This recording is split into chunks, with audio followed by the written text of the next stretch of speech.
Today we will discuss about the chapter scalar and vector.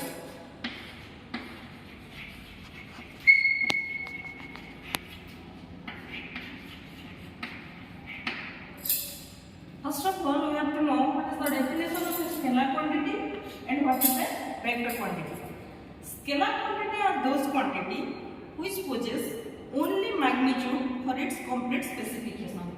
That means it possesses only magnitude.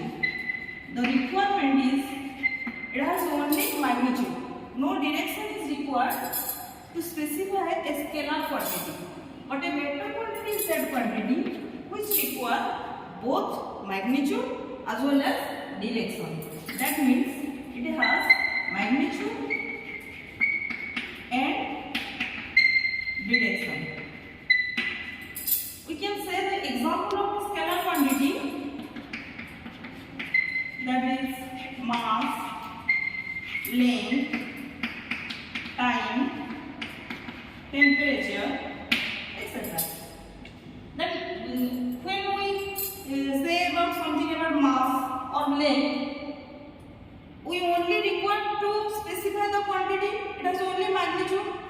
For example, we say 5 meters of a cloth. That means 5 meters is only the magnitude of that quantity.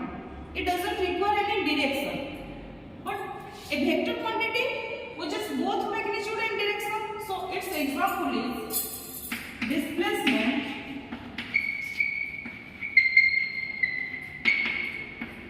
velocity, acceleration, etc. When we express displacement, that means the quantity possesses some distance as well as some direction. The distance is a scalar quantity, but when we say displacement, it is a vector quantity. That means the vector quantity is the quantity which possesses both magnitude and direction. The main difference between a scalar and vector is it has only magnitude, but vector having both magnitude as well and direction. This is all about the definition of scalar and vector quantity. Next things is types of vector. Next we discuss about the types of vector.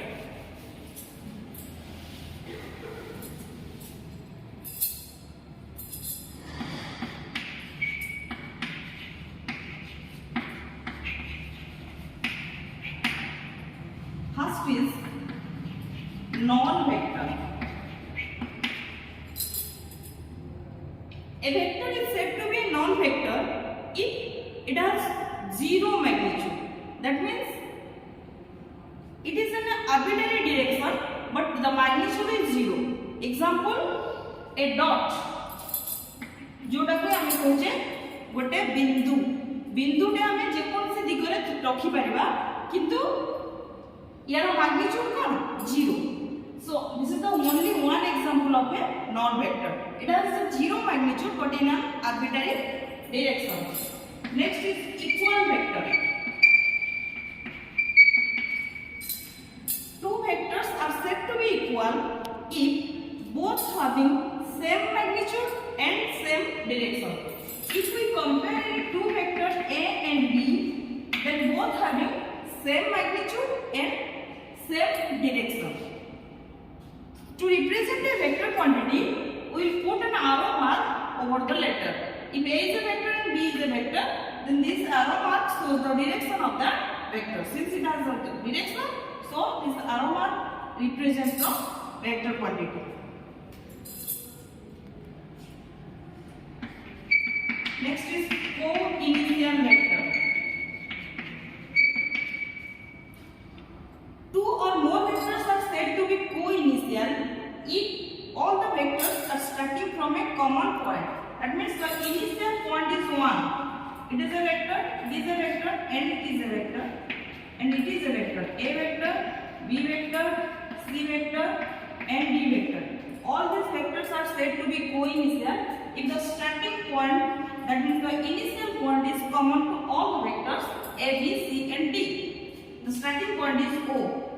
गोटे point रो जब सबतक vector आरंभ होई थांती तले से सबतक vector को आमे 4 initial vector